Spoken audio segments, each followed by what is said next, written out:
नमस्ते सभी को। मैं आज आप लोगों के लिए कविता आत्मत्राण की व्याख्या लाई हूँ और साथ में कुछ इम्पोर्टेंट क्वेश्चंस भी है। चलिए हम अपनी कविता शुरू करते हैं। आत्मत्राण कविता कवि रविन्द्रनाथ ठाकुर ने लिखी है। उनका जन्म सन 1861 में हुआ और उनका देहांत 1941 में हुआ।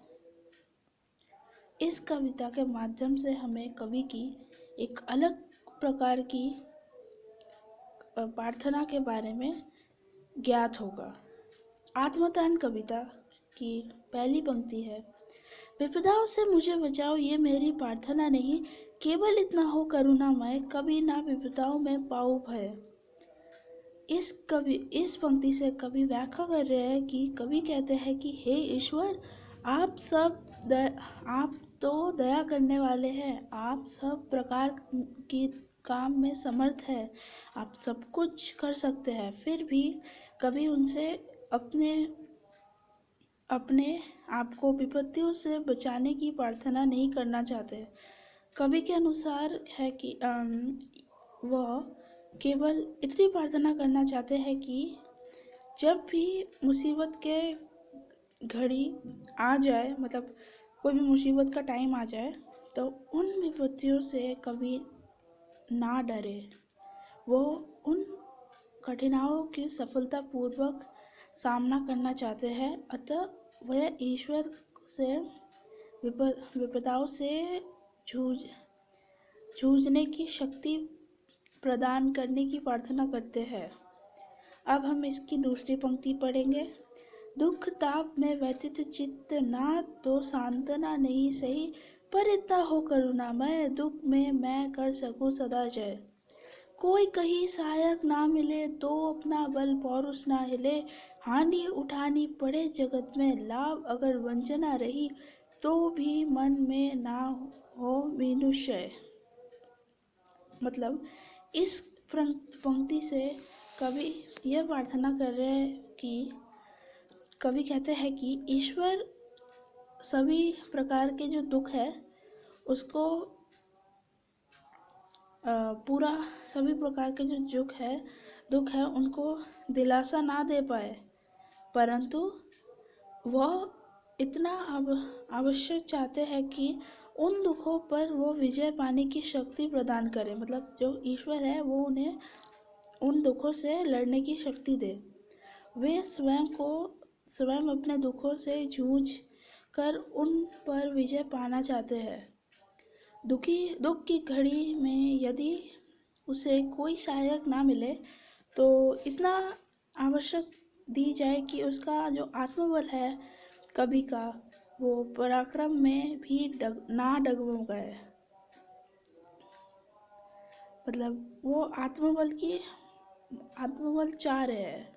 कवि ईश्वर से पुनः प्रार्थना करते हैं कि चाहे उसे जीवन में सदा हानि उठानी पड़े, लेकिन अगर लाभ के स्थान पर धोखा ही मिले तो भी वो अपने मन से हार ना मान जाए।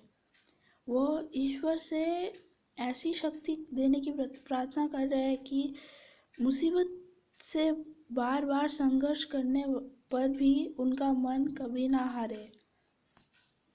मतलब वो ऐसी मांग रहे कि वो कुछ भी हो जाए, चाहे तूफान ही आ जाए, लेकिन वो अपना आत्मबल ना खोए, जो भगवान की निष्ठा है वो।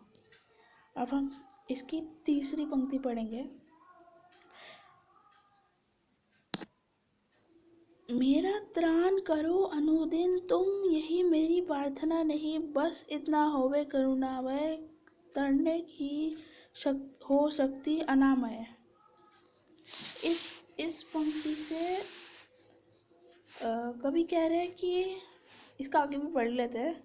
मेरा त्राण करो अनुदिन तुम, यह मेरी प्रार्थना नहीं, बस इतना होवे करुणामय, तरने की शक्ति अनामय। मेरा भार अगर लघु करके ना दो सांत्वना नहीं सही, केवल इतना रखना अनुनय, वहन कर सकूं इतना निर्भय। इस पंक्ति से कवि व्याख्या कर रहे हैं कि पंक्ति के अनुसार ईश्वर अपनी मुसीबत और दुखों से प्रतिदिन रक्षा करने की प्रार्थना नहीं करना चाहता। वह केवल इतना चाहता है कि वो स्वस्थ मन और तन से जीवन रूपी सागर के पार करने में शक्ति प्रदान करे। कवि पुनः कहते हैं कि ईश्वर चाहे तो उसे दुखों के भार को कम करके उसका दिलासा ना दे, लेकिन वो उनके जीवन में आने वाले दुखों को निर्दयता पूर्वक सहने की शक्ति दे। वह स्वयं संघर्ष करना चाहते हैं, किंतु प्रत्येक क्षण ईश्वर का साथ चाहते हैं। मतलब वो चाहे कुछ भी हो जाए, वो अपने जो ईश्वर है उन्हें वो भूलना ना चाहते हैं। इसकी अंतिम पंक्ति है, नतशीर होकर सुख के दिन में तब मुख पहचानो, छिन छिन में दुख रात्रि में बंजना मेरी, जिस दिन निखिलमयी उस दिन ऐसा हो करुणा मैं तुम पर करूं नहीं कुछ संशय। मतलब इस पंक्ति का कुछ एक विशेष, ये इम्पोर्टेंट पंक्ति है, इसको पढ़ लेना। कवि प्रार्थना करते हुए कहते हैं कि उसके जीवन में जो सुख के दिन आए हैं वो ईश्वर को, चाहे सुख के दुख आ जाए या दुख के दिन आ जाए, वो ईश्वर को ना भूले। वो पल पल में झुककर उनका दर्शन करता रहते हैं भगवान का।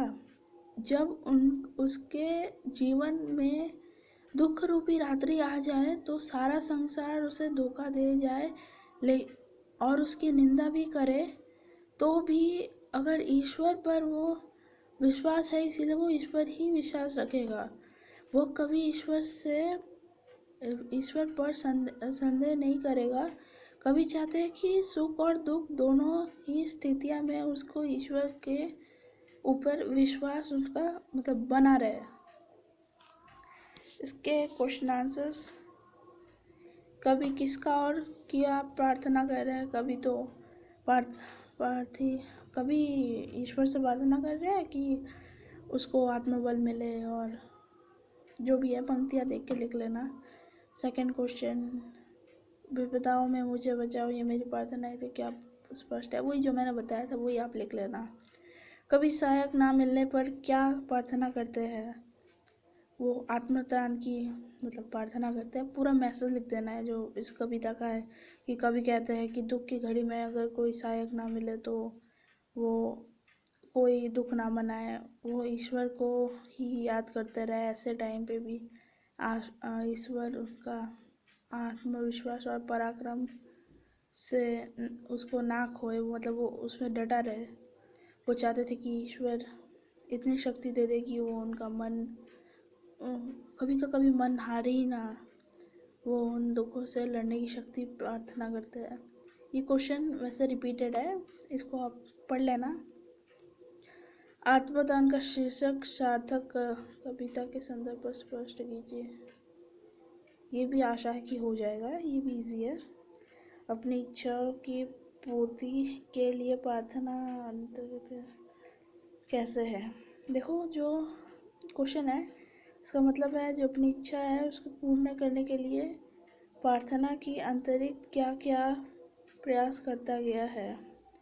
प्राय अपनी इच्छाओं की पूर्ति के लिए ईश्वर ने प्रार्थना की, वो ईश्वर से प्रार्थना करते कि